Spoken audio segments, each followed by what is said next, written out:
Shavuot Tov à tous, Bezrat Hashem Yitbarach continue de se faire Amidot, donc on était sur la deuxième partie des vêtements.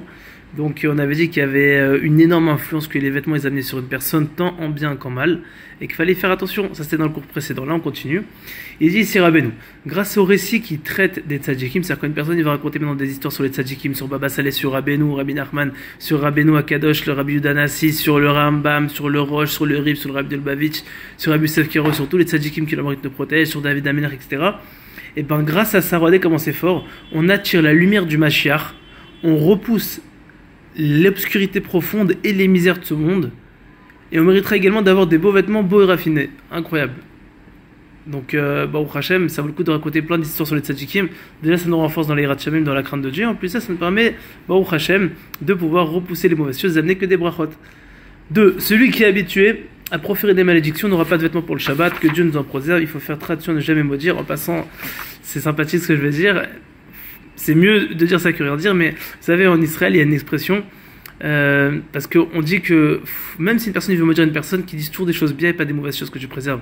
Alors en Israël, quand quelqu'un il énerve une autre personne, au lieu qu'il lui dise va mourir ou quelque chose comme ça que Dieu préserve, il lui dit tiebari, ça veut dire sois en bonne santé, genre ça veut dire en gros tu m'as saoulé, j'ai envie de te tuer mais c'est pas grave, je te souhaite une bonne santé. Et c'est mignon parce qu'au final, Baruch Hashem, on dit du positif, ça c'est important. 3. Celui qui embellit constamment l'apparence de ses jambes par de jolies parures, comme par exemple des chaussures exceptionnellement belles ou bien des pantalons, en viendra tromper les gens. Alors c'est très important de mettre des habits qui nous correspondent. Un pauvre qui met des habits qui lui correspondent, malheureusement que Dieu nous en préserve. Un moyen qui met des habits qui lui correspondent. Et un riche qui met des habits qui lui correspondent. Chacun selon son niveau. Maintenant, on sait que mettre des habits qui sont trop hauts pour nous, c'est mauvais parce que ça nous donne une certaine gava. Et malheureusement que Dieu préserve, ça peut nous permettre même à faire de gnevat da'at, c'est-à-dire tromper les gens. Littéralement, c'est-à-dire à voler l'esprit, à faire croire à une personne des choses qu'au final on ne fera pas. Et c'est pas une bonne chose. 4. On pourrait même expliquer, à mon avis, une des raisons, c'est parce qu'entre guillemets, peut-être qu'une personne, pour s'acheter ces vêtements-là, il va devoir arriver à mentir et à essayer d'arnaquer les gens et à côté tous les pipots du monde entier pour pouvoir avoir de l'argent pour pouvoir s'acheter ces vêtements-là. Donc ça, c'est à mon avis une des raisons. 4. Celui qui méprise la mitzvah des tzitzit ne méritera pas de sépulture, que Dieu nous en préserve. On sait que la mitzvah des tzitzit, c'est une grande mitzvah, c'est un grosse route. On sait que le Gaon de Vilna, qui est un grand tzaddik, avant de partir, il a commencé à pleurer et ses amis lui ont dit pourquoi tu pleures, Rabbeinu? Il a dit parce que je vais laisser cette mitzvah de tzitzit, c'est une mitzvah qui est tellement grande et qui est tellement facile.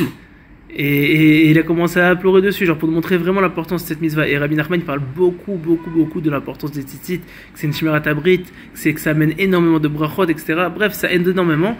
Donc c'est pour ça qu'une personne, que Dieu nous en préserve, s'il dénigre la mitzvah des tzitzit, et ben au final, l'Oal et nous, il n'aura pas de sépulture. 5. Celui qui confectionne des vêtements pour autrui pourra modifier la volonté de l'autre comme il l'entend, tant matériellement que spirituellement. C'est-à-dire qu'une personne qui fait des vêtements pour une autre personne, on dit que les vêtements, ils influaient, ça amenait une certaine hashpa, c'est-à-dire une certaine influence.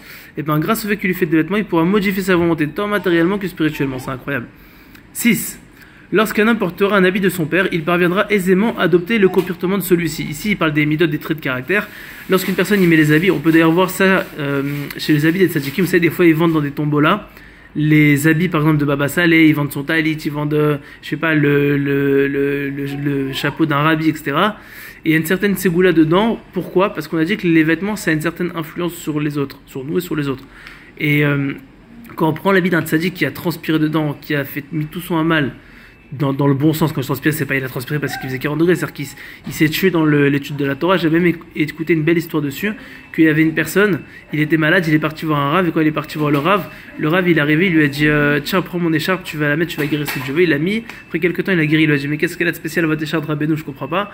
Il lui a dit sache que dans cette écharpe j'ai étudié la Torah pendant 50 ans, comme ça, et genre tout mon amal, tout mon labeur, ma difficulté de la Torah, je l'ai mis dedans, j'avais tout le temps cette écharpe là, et en gros elle est remplie de bénédictions, de bonnes ondes, on va dire ça comme ça, de brachot, de amal, de labeur, et grâce à ça il a transmis ça dedans. Donc c'est pour ça que c'est très très important de tout le temps faire attention à mettre des bons vêtements, et surtout quand on peut le voir, on peut changer même le comportement de celui-ci, de quelqu'un d'autre.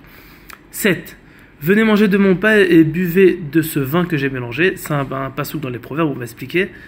En hébreu, l'acrostiche de l'expression venez manger de mon pain et buvez forme le terme loulav. La gématria de ce vin à laquelle on additionne le nombre de lettres correspond à la gématria des initiales des 3 espèces, le cédra, le myrte et saule.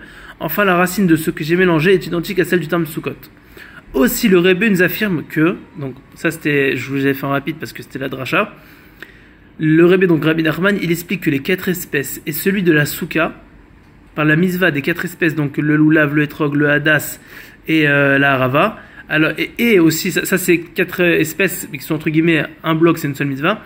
Et à la souka, qui est aussi une autre mitzvah, l'homme il méritera la nourriture, la boisson et les vêtements et il fortifiera son âme. Grâce à la souka, il méritera des vêtements en parallèle avec le verset. Lorsque je lui ai donné la nuée pour vêtements, avec la harava, il gagnera la boisson, tandis qu'à la faveur du hadas, il fortifiera son âme. Enfin, par le loulag et le hétrog, il recevra la nourriture, puisqu'il inclut des fruits qui sont de l'ordre des aliments. Voilà, on a fini dessus. Bon, au prochain, c'était incroyable. On voit qu'on a fini le sujet des vêtements, donc on ira, si Dieu veut, faire un autre sujet. On voit que ça nous amène énormément de choses qui peuvent être bonnes ou que tu préserves moins bonnes. C'est pour ça qu'il faut tout le temps faire attention de mettre des bons vêtements.